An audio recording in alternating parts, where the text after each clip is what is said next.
Single ladies. Ó dẹ̀ bá agent yẹn sọ̀rọ̀. So ó ti kókó nílé yẹn. Wọ́n dẹ̀ gba 500,000. Wọ́n dẹ̀ ní owó tó kù pé wọ́n fẹ́ wá gbà padà later.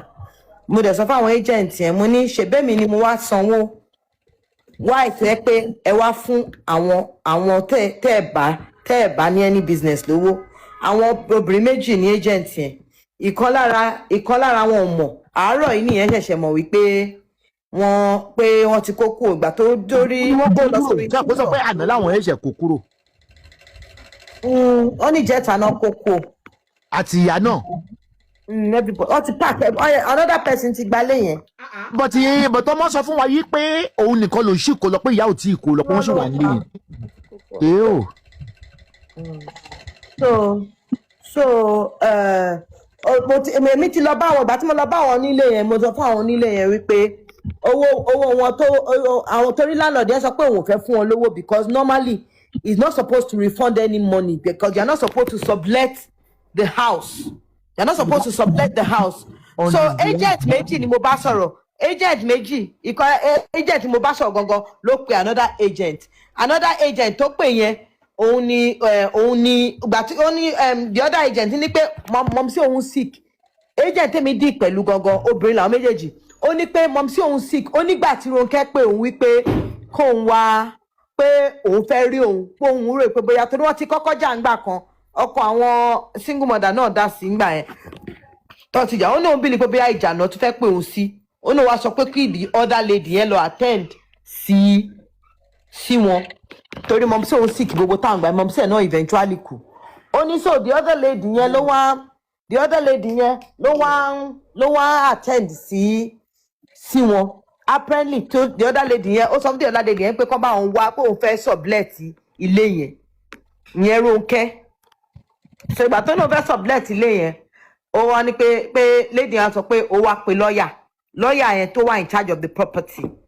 Ó náà méjèèjì wá bẹ̀rẹ̀ sí wá ẹni tó máa sublet ẹ̀ fún. Wọ́n á sọ fún lady yẹn pé did you feel that there was a need for you to inform me about it? Ó wá ní pé òun ò ní nọ́mbà mi. Mo ní the other person ṣebí àti partner ẹ lẹ́jọ́ gbé mo kówó fún pé ṣebí mi mo kówó sí inú account ẹ why tó wá ṣe jẹ́ pé another person lẹ́wà lọ kó owó fún. Ó wá ní pé òun ò get mi pé Ronke sọ fún àwọn pé àwọn ò gbúrò mi pé mi ò gbé phone pé mi ò down and everything. Pé so because èmi ò down làwọn ṣe take laws into their hands at the end of the day. So wọ́n gba 500k lọ́wọ́ ẹni yẹn. Owó ilé wọn tó bóyá 8 months àbí 6 months ṣàmọye months tó máa san padà fún wọn. So èmi dẹ̀ mo sọ fún lawyer yẹn whatever money that you are refunding back do not give it to them anymore. I will refund it back to ọkọ àwọn singles. I will return it back to him. And the truth of the matter is that everybody has told me that I should not involve myself in anything concerning it anymore. What I just want to do is I want to do a video apologizing to people about whatever thing. I'm not involved in anything anymore because anything. My pastor has told me that I should not even involve myself in anything anymore. And this is going to be the last that I'm going to talk about concerning it. I've made up my mind on that and everything. So mo ti bá lawyer yẹn sọ̀rọ̀ lẹ́mìí sọ lawyer pé whatever money that you are returning wọ́n ní wọn ò gba shop kankan. She didn't take any shop. You understand? Ìgbà tí mo fẹ́ ra freezer fún wọn. I think we got the freezer. Hold on níbẹ̀ yẹn. Ṣèbó show mi ní video shop ṣèbó oníwọ̀ ló gbà. Èmi wọ́n video tó send receipt tí mo send wọ́n lọ gbowó yẹn padà. Wọ́n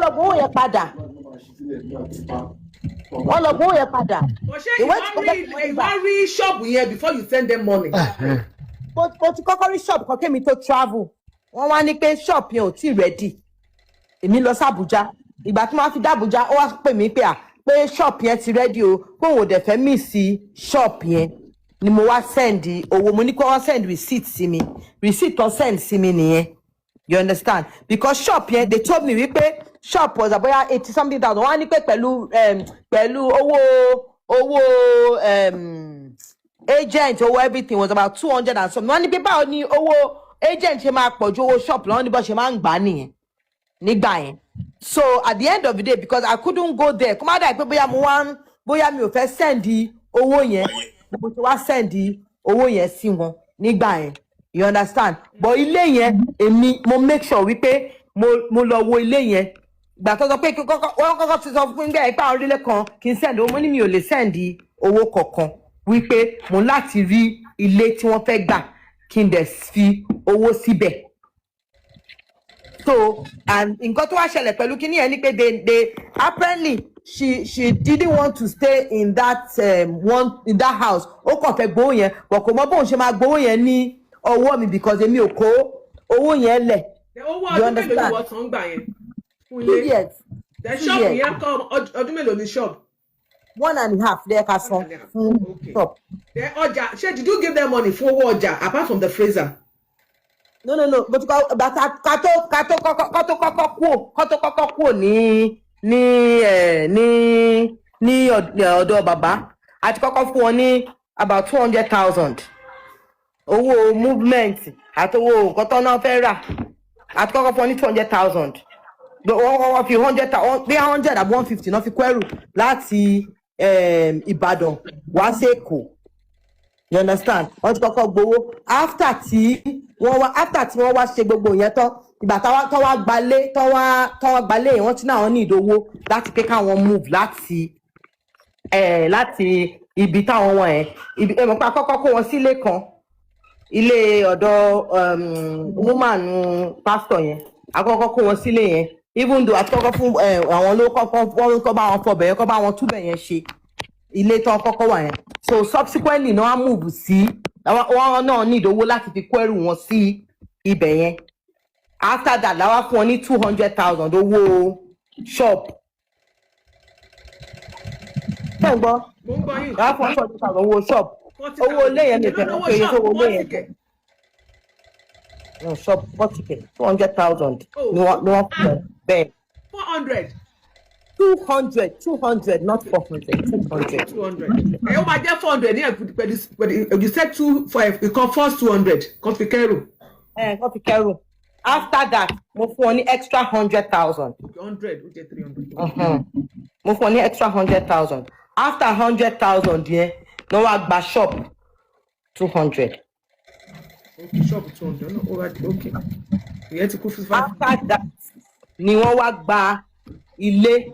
Ó sọ pé ó yẹ kó lọ fi ọlọ́pàá gbé wọn fraud ni wọ́n ṣe yẹn. No, àgbàlẹ̀ mi ò gbọ́dọ̀ kúrò tán yìí I won't go through all that. The only thing I have to I'll just apologize to the public on their situation because the truth of the matter is at the end of the day èmi ni mo wà at stake and that's why I went to that place today. Nǹkan tí mo ṣe lọ síbẹ̀ lé ní nìyẹn because at the end of the day mo kàn fẹ́ mọ the state tí ibẹ̀ yẹn wà. The state tí ibẹ̀ yẹn wà bóyá ìwà ń bẹ̀ yẹn àbọ̀ sí ń bẹ̀ mọ́. Wọ́n ṣe fún ọ̀pọ̀ tó wà lẹ́ẹ̀bá ṣe wọ́n pé wọ́n ló jẹ̀bi. Báwo ma? Thank you so much.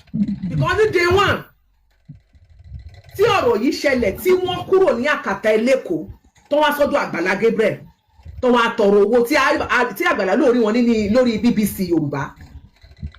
The statement tó kọ́kọ́ sọ lálàkọ̀ọ́kọ́ ló prompt irú èmi ìbáyìí táwa fi kó 2.4 million lẹ́ni courtroom nígbà tó fẹ́ kọ́ ilé àwọn courtroom àwa la kan ilé ìyá àbíjọ ọmọ aráyé le àwa la tún fún àwa ẹ máa gbọ́ o a fún ní náírà 8,000 kan fi kan ilé a fún ní 1 million naira kan fi continue when you said wípé inú igbó yẹn kíní kan ṣé ara ẹ ti wá yá ṣé kíní kan ṣe bó pẹ́rẹ́ ní pásítọ̀ ṣé wọ́n ti wá ṣe mírẹ́kù àwọn nǹkan báyìí ló trigger wa tí mo fi bí àpẹ irú kíní yẹn ọ̀rọ̀ yẹn ti pọ̀ jù.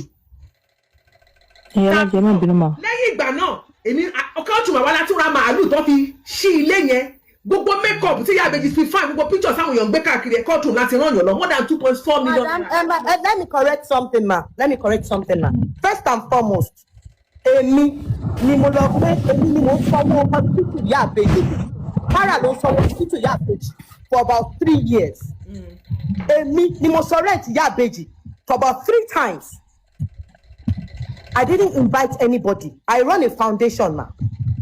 Now, I have been the one that has been taking care of her for so many years. Agbala Gabriel jumped on Oroyabeji because from ìgbà tó wà níbi area ibi tó wà tẹ́lẹ̀tẹ́lẹ̀ mo ò sanwó ọjọ́ 400,000 ọjọ́ 300,000 I pay for her rent